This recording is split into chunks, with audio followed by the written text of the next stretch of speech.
नमस्कार, मैं हूं विवेक शर्मा। पंजाब केसरी टीवी चंडीगढ़ दिख रहे हैं आप। म्यांमार में लोग सड़कों पर उतरे हुए हैं। लगातार सैन्य शासन के खिलाफ जमकर विरोध प्रदर्शन किए जा रहे हैं, लेकिन इस बार विरोध प्रदर्शन में कुछ नया देखने को मिला।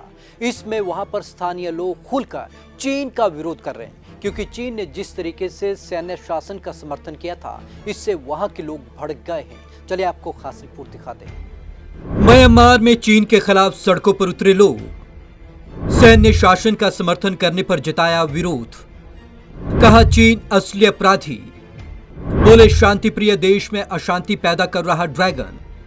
म्यांमार में सेना की तख्तापलट को लेकर वहां की जनता का गुस्सा भड़कता जा रहा है। वो लगातार सड़कों पर विरोध प्रदर्शन कर रही है। इस बीच म्यांमार के अवाम का गुस्सा चीन के खिलाफ भी फूट रहा है। म्यांमार के नागरिकों ने शुक्रवार को सैन्य तानाशाह जनरल मिन आंग हलिंग का समर्थन करने के लिए चीन का विरोध किया है। म्यांमार की जनता ने कहा चीन असली अपराधी। प्रदर्शनकारियों ने कहा कि चीन असली अपराधी है, वह शांतिप्रिय देश के जीवन में अशांति पैदा कर रहा है। एक प्रदर्शनकारी ने कहा उन्होंने सेना को लोकतंत्र को दांव पर लगाने के लिए मजबूर किया है। विभिन्न आयु वर्ग के लोगों ने चीन के खिलाफ विरोध प्रदर्शन किया। विरोध में समाज के सभी वर्गों की भागीदारी देखी गई। प्रदर्शन के दौरान ऐसे कई बैनर दिखे जिस पर लिखा था सैन्य तानाशाह का समर्थन करना बंद करो।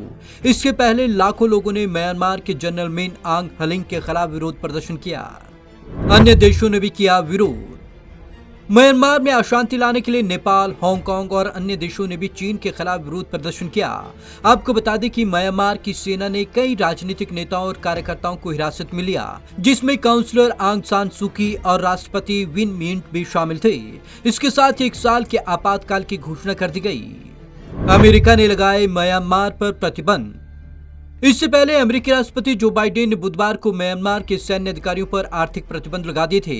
इसके मुताबिक अब म्यांमार सेना के आला अफसर $1 अरब के उस फंड का इस्तेमाल नहीं कर पाएंगे जो अमेरिकी बैंकों में डिपॉजिट है। बाइडेन के मुताबिक पहले दौर के प्रतिबंध इसी हफ्ते से लागू हो जाएंगे।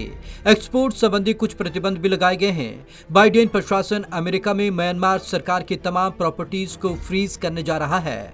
हालांकि हेल्थ और सोशल जस्टिस के लिए काम करने वाली ऑर्गेनाइजेशन इस दायरे में नहीं आएंगी। प्रदर्शनकारियों पर ताकत के इस्तेमाल का विरोध। बाइडेन ने प्रदर्शनकारियों पर ताकत के इस्तेमाल का विरोध किया। कहा हम हर हाल में लोकतांत्रिक अधिकारों के साथ खड़े हैं।